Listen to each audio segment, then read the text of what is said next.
Bismillahirrahmanirrahim. Assalamualaikum warahmatullahi wabarakatuh, teman-teman semuanya. Eh, saya buat video ini hari kedua setelah almarhum papa kita berpulang ke rahmatullah.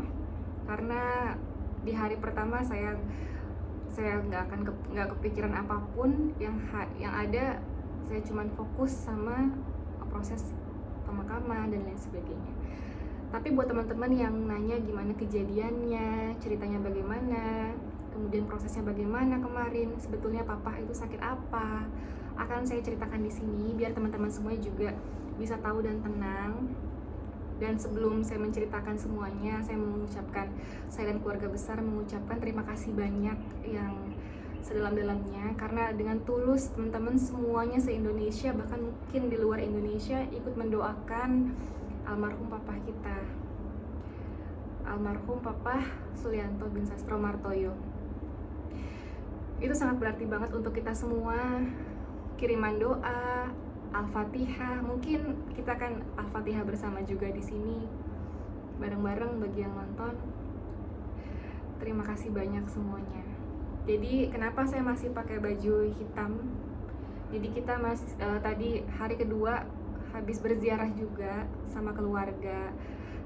Ada Mbak Oki, ada Ricis juga, ada ibu, keluarga besar dari ibu, keluarga besar dari papa, ada sahabat-sahabatnya Ricis, ada Caca, ada Atika, ada siapa lagi, banyak, pokoknya semuanya datang, Masya Allah. Ada Kang Denias juga, pokoknya semuanya Masya Allah. Terima kasih banyak sudah hadir, ikut berziarah dan mendoakan papa kita gitu.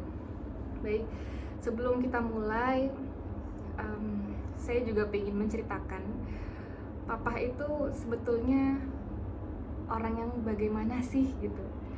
Jadi yang paling kita rindukan dari papa, mungkin teman-teman bisa dapat cerita masing-masing dari Ricis dan Boki ya. Kalau dari saya pribadi, papa saya adalah seorang laki-laki yang satu-satunya yang paling kita cintai. Dan apa ya, pokoknya laki-laki sejati yang selalu mengajarkan anak-anak kita, anak-anak perempuannya kan bertiga ya, kita bertiga, untuk menjadi seorang perempuan yang kuat gitu, seorang perempuan yang tangguh, yang terus mau maju, berusaha. Nggak ada orang yang gagal selama dia mau berusaha. Proses itu selalu ada kalau kita menjalankan dengan tulus, ikhlas, dan berproses, pasti akan bisa menjadi seorang gitu. Papa paling gak suka kalau melihat anaknya itu nangis yang berkepanjangan, cengeng dan lain sebagainya. Itu papa, itu yang paling kita ingat, yang paling kita tanamkan, bahwa perempuan itu juga bisa kuat gitu. Dan papa selalu mengingatkan bahwa kita bisa mandiri, kita bisa berjuang, jangan tinggalkan Allah. Disiplin banget orangnya. Jadi buat teman-teman yang mungkin kenal dari media, nonton di YouTube kan, mungkin ada di tempatnya Ricis, YouTube-nya Ricis juga, Boki juga, saya juga gitu ya. Orangnya sangat ceria, humble sekali sama semua orang, Masya Allah. Suka menyapa duluan. Bapak-bapak security ya, mungkin yang masuk ke komplek, kan papa sama ibu kan suka berpindah-pindah ya. Kalau misalnya di Jakarta tinggalnya di tempat Boki, kadang ke tempat saya, kadang ke tempat Ricis. Tapi memang paling lama itu di tempat Ricis. Kenapa? Karena Boki sudah berkeluarga ya, saya juga, mungkin Ricis, papa. Jadi gini, papa itu pingin sekali melindungi Ricis, karena kan hanya Ricis yang belum menikah gitu ya. Jadi itu salah satu alasan kenapa papa memang lama kalau main di Jakarta tinggalnya di sini. Ini saya di tempat fitnessnya Ricis, karena kita baru pulang ziarah. Boki lanjut ke rumah Boki, anak-anak Boki, Mariam, Khadijah, Ibrahim lagi di bawah, lagi berenang. Karena nanti sore ba'da maghrib kita langsung lanjut perjalanan ke Maskanul Hufaz. Kita akan tahlilan di sana bareng-bareng. Ricis juga dalam perjalanan gitu. Jadi menurut saya papa adalah salah satu lelaki sejati dan tidak pernah menunjukkan kesedihan ke anak-anaknya. Jadi tadi pas kita lagi wawancara juga bertiga ya, OCJS, Boki juga menceritakan di situ papa nggak pernah nangis di depan kita, nggak pernah menunjukkan air mata kesedihan. Tapi papa pas kita wawancara, kita tanya nih ya, dalam sebuah film, kita pernah main film di film Sister Lillah, Boki tanya sama papa kok nangis sih tadi pas nonton Sister Lillah the movie, filmnya OCJS kan? Nggak apa-apa, terharu kata papa. Terus papa bangga nggak sama kita bertiga gitu, anak-anak perempuan semua? Banggalah pasti kata papa gitu. Masya Allah. Jadi saya merinding, saya sangat-sangat bangga sekali sebagai anak dari almarhum Papa Sulianto. Mohon doanya teman-teman semuanya, semoga kebaikan teman-teman semuanya sudah mengirimkan doa untuk Papa selalu dalam lindungan Allah, keberkahan, dan doa-doa teman-teman semuanya langsung sampai ke atas, insya Allah. Baik, saya akan menceritakan kejadian sebenarnya seperti apa awal mulanya. Jadi begini teman-teman, papa sama ibu memang tinggal di rumah Ricis di sini. Kemudian memang awalnya itu semua dalam keadaan baik-baik saja, sehat walafiat. Memang papa punya penyakit jantung, hipertensi yang sudah lama, dan juga penyakit jantung ya, seperti itu. Ke arah salah satunya mungkin kalau saya perdetail, pernah di ronsen, ada pembesaran jantung, kardiomegali, karena hipertensi yang tidak terkontrol juga sudah lama sekali, tapi sudah terkontrol dengan obat-obatan, seperti itu.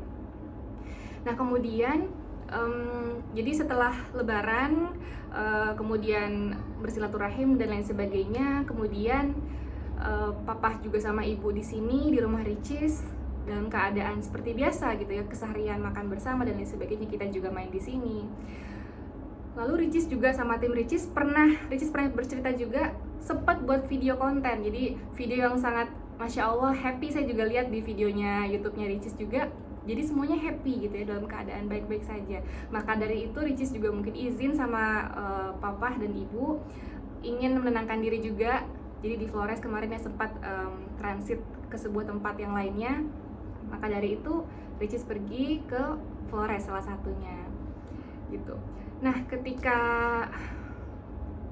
di malam tiba ya, jadi memang karena papa tidur, biasanya papa tidur ngorok nih, seperti itu. Kemudian tiba-tiba ibu saya kan di rumah Ricis nih, ibu saya juga merasa kok tumben biasanya papa ngorok gitu ya, kok ini enggak gitu. Oke, ibu saya masih husnuzon ya, masih berprasangka baik, mungkin tidurnya lelap gitu ya. Akhirnya sampai pagi sekitar jam 8-an ibu saya melihat papa saya tangannya sudah dingin, sudah kaku. Nah dalam keadaan seperti itu, cerita dari kakak saya juga cerita, ibu saya nelpon kakak saya Mbak Oki, kemudian nelpon saya juga, jadi bergantian sambil telepon Mbak Oki sih katanya sambil nangis ya, sambil gugup seperti itu, tangan papa dingin gitu. Akhirnya saya juga ditelepon, di WhatsAppin ya, di WhatsApp suami saya juga, jadi suami saya lagi jaga juga di rumah sakit. Akhirnya kita langsung memesankan ambulans, jadi ambulan datang. Lalu pas ambulan datang, mereka periksa, ini sudah tidak ada gitu. Perasaannya bagaimana kak? Kalau ada yang nanya seperti itu, pasti saya kaget. Tapi saya hanya terdiam dan saya langsung beres-beres, langsung dari rumah saya di Depok ya, langsung siap-siap, nanti cepat-cepat, bahkan nggak sempat sarapan juga karena saya mulai mendengar keadaan seperti itu ya. Sambil ambulannya bawa, jadi kita bilang walaupun mungkin dari keterangan ambulans sudah tidak ada, kita ingin langsung yang terbaik, tetap dibawa ke rumah sakit. Jadi ambulans bawa ke rumah sakit. Boki juga datang waktu itu, datang ke sebuah rumah sakit ya, jadi konvoy ke ambulans juga. Akhirnya kita bertemu di sebuah rumah sakit, dan di situ memang dinyatakan sama dokter yang berjaga, papa sudah tidak ada gitu. Dan jadi pas saya datang juga di sana, Boki sudah nangis ya, sudah nangis seperti itu. Kemudian ibu saya sangat tegar sekali. Saya sangat, Masya Allah, selain papa, almarhum papa, ibu saya juga salah satu wanita yang kuat sekali, yang sangat-sangat kuat, tidak menunjukkan air mata di depan anak-anaknya. Justru kita yang sebagai anak-anaknya yang lemah gitu ya, kalau salah satu orang tua kita sudah tiada gitu. Jadi pas saya datang ke IGD, saya masih dalam keadaan terdiam gitu ya, masih berharap ini masih ada gitu, papa masih ada gitu. Kemudian sudah dinyatakan tidak ada, Mbak Oki sudah nangis juga. Lalu saya ibu dan Mbak Oki datang ya ke ruangan dengan menghampiri papa. Kita buka kainnya, itu langsung teman-teman semuanya, itu saya langsung nangis kejer waktu itu. Saya nggak tega, akhirnya saya balik badan dan saya meluk Mbak Oki. Mungkin di situ sempat terekam sama Mbak Oki ya, di YouTube-nya Mbak Oki. Saya meluk Mbak Oki dengan kuat, nangis bener-bener. Mungkin ini yang dirasakan. Jadi selama ini kalau misalnya kita sebagai tenaga medis berjaga, kemudian ada yang berpulang, seperti ini rasanya, seperti itu. Tapi setelah itu kita langsung ambil langkah. Setelah ini kita akan mempersiapkan pemakaman, pengajian terlebih dahulu gitu ya. Nah setelah itu baru kita mulai melanjutkan perjalanan ke sebuah pesantren ya, pesantren Darul Quran. Terima kasih banyak Ustadz Yusuf Mansur atas segala kerendahan hati untuk memberikan segala proses kelancaran itu semua sangat-sangat penuh dengan keberkahan insya Allah. Terima kasih semua atas semua santri-santri yang sudah ikut mendoakan juga. Jadi kita langsung ke pesantren Darul Quran, kemudian papa kita ngajikan dulu, lalu kita mulai memandikan. Jadi yang ikut memandikan ada papa, ada suami saya, Mas Arif, ada Mas Rio, Bang Rio, suami Mbak Oki, ada Om Idan, dan yang membantu dari pesantrennya. Kemudian Mbak Oki dan juga saya. Mbak Oki mulai memandikan papa lewat sampo ya, jadi membersihkan rambut. Jadi kita bagian atas gitu kan, yang bagian bawah sudah ditutupin seperti itu. Dan yang Masya Allah yang saya nggak pernah bisa lupa sampai sekarang, papa itu dalam keadaan tersenyum. Saya perhatikan terus wajahnya, dan cerah teman-teman wajahnya, Masya Allah, benar-benar kayak dalam keadaan orang yang lagi tidur pulas dan lagi mimpi indah gitu. Jadi saya sambil memandikan, sambil melihat wajah papa gitu. Ya Allah, ini saya merinding. Papa sambil senyum, kita mandikan, kemudian wajahnya bisa cerah, bercahaya gitu, cerah, benar-benar cerah teman-teman. Jadi saya dalam hati sempat saya mengucap terima kasih ya Allah, semoga segalanya dimudahkan dan prosesnya berjalan dengan begitu cepat dan lancar seperti itu. Setelah dimandikan, kemudian dari pihak pesantren membantu membungkus ya papa. Kemudian baru setelah itu kita mengaji, kita berdoa, lalu kita bawa ke liang lahat tempat pemakaman seperti itu. Jadi pas udah dimasukkan ke dalam liang lahat yang dibantu oleh Om kita, Om Idan, suami saya, Mas Arif, Bang Rio, dan dari pesantren juga, itu saya memeluk Mbak Oki lagi. Seperti itu sih teman-teman. Intinya dari semua ini, saya dan keluarga besar Osicis ya, Mbak Oki, Ricis juga, Ibu, keluarga besar papa, keluarga besar ibu, mengucapkan terima kasih sedalam-dalamnya atas doa yang sudah teman-teman sampaikan dengan tulus, dengan sedalam-dalamnya. Itu sangat menguatkan kita juga, dan semoga semuanya teman-teman yang sudah mendoakan dan juga menonton ini dalam keadaan sehat walafiat. Kemudian mungkin itu aja ya teman-teman. Jadi ini hari kedua. Setelah buat video ini saya lanjut lagi ke tempat Maskanul Hufaz, rumah Quran ya, untuk mendoakan papa untuk tahlilan. Itu aja. Maaf kepanjangan. Semoga tali silaturahim kita tetap terjaga. Terima kasih yang sudah datang juga untuk berziarah ke makam almarhum papa kita. Semoga papa tenang di sana dan kita mencintai papa. Amin. Assalamualaikum warahmatullahi wabarakatuh.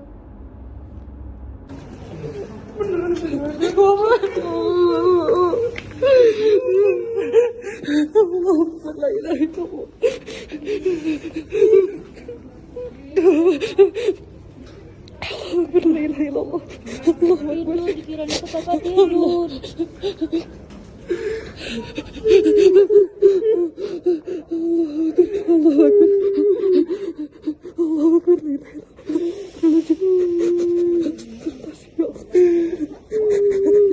Tidur kan, kalau tidur kan papa kan nggak boleh diganggu. Semalam kayaknya. Jadi dinginnya dari kapan, Bu? Dinginnya Semalam berarti. Karena kan semalam papa kan tidur. Mama. Kalau dibangunin nggak tidur lagi. Allahu Akbar, la ilaha illallah. Allahu Akbar.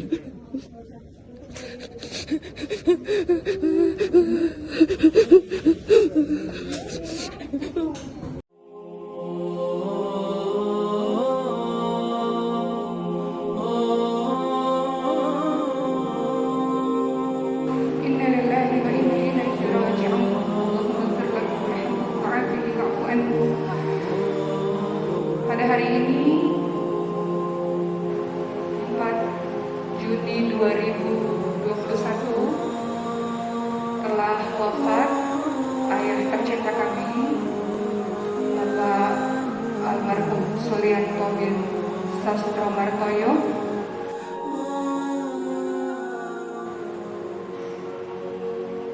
Papa dalam keadaan yang baik-baik saja sebetulnya. Semalam beliau makan malam seperti biasa. Saya tinggal berbeda dengan ayah ibu saya. Karena ayah ibu saya tinggal di rumah Ricis, ada saya yang bungsu, dan Cindy tinggal di rumah yang berbeda.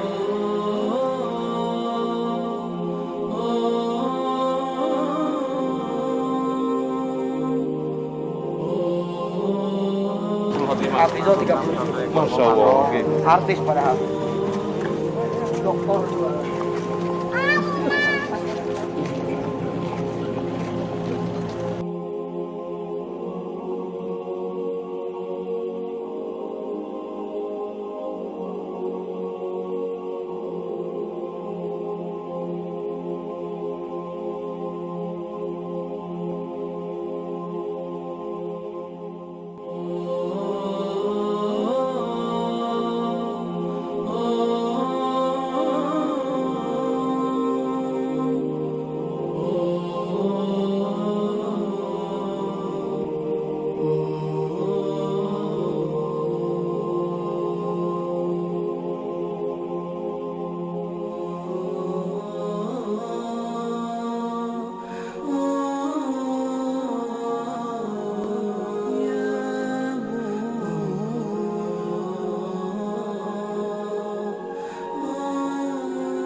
Mencet saya pertama kali, ya memang layak beliau di sini.